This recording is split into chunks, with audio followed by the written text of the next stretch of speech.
Bonjour tout le monde et bienvenue à la première capsule info de l'hôpital vétérinaire Sherwood Park. Donc aujourd'hui, on voulait partager avec vous comment couper les ongles de vos propres chiens. Donc en ce moment, ce qui arrive à la clinique, c'est qu'on n'est pas autorisé à faire des coupes d'ongles ou des services ou à offrir des services qui sont non essentiels. Donc on voulait partager avec vous les étapes, comment couper les ongles de vos propres chiens pour que vous puissiez le faire à la maison directement. Donc, bon visionnement et si vous avez des questions, vous pouvez nous écrire à info@sherwoodparkvet.com ou par téléphone au 514-674-2004. Donc, pour commencer avec un peu de théorie, je vais vous dessiner, dans le fond, un ongle de chien vu de côté.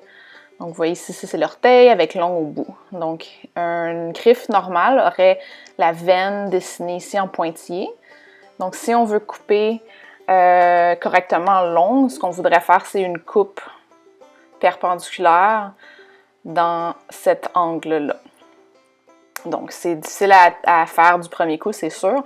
Donc, ce que vous voulez peut-être faire au début, c'est faire plusieurs petits étages de coupe, finalement. Fait commencer juste avec le bout de l'ongle pour couper un petit peu plus loin encore, pour se rapprocher le plus possible de l'angle ou de la coupe maximale qu'on pourrait faire avec un chien. Donc, si jamais vous regardez l'ongle vu d'en avant, ça c'est une coupe vue de face finalement. Quand on coupe assez, ce qu'on va voir, c'est un point au milieu qui va être soit rose ou blanc pour les ongles qui sont blancs ou transparents ou en fait plus clairs. Et si c'était un ongle noir, ça serait un point qui est noir ou plus foncé.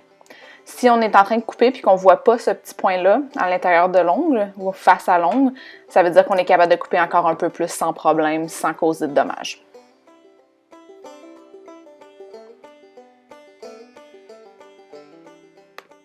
Donc ici, on a un petit coco qui a besoin d'une coupe d'ongle, comme vous pouvez voir. On voit très bien la veine ou la portion plus rosée puis le bout de l'ongle qu'on veut couper. Quand on coupe les ongles, c'est important de bien tenir l'orteil pour vraiment solidifier finalement notre empoigne sur le chien ou sur la patte. Comme ça évite le coupe-ongle, dans le fond, de glisser ou de couper trop court l'ongle. Vous voyez ici un exemple d'ongle plus foncé avec, dans le fond, la façon de tenir l'orteil pour pouvoir faire la coupe. Ici, on a un chien qui va se faire couper les ongles. Donc, vous voyez, dans le fond, je tiens bien l'orteil.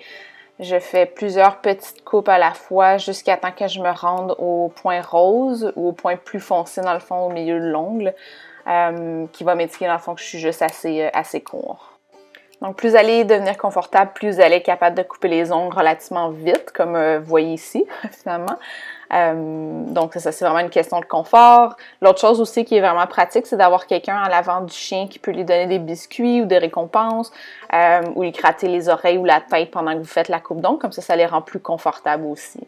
Ça les rend plus patients aussi. Si jamais vous êtes plus lent à couper les ongles, ce qui est tout à fait normal, vous pouvez prendre le temps vraiment de bien voir, d'avoir une bonne prise sur le pied et compagnie. Ici, vous voyez dans le fond l'ongle que je tiens.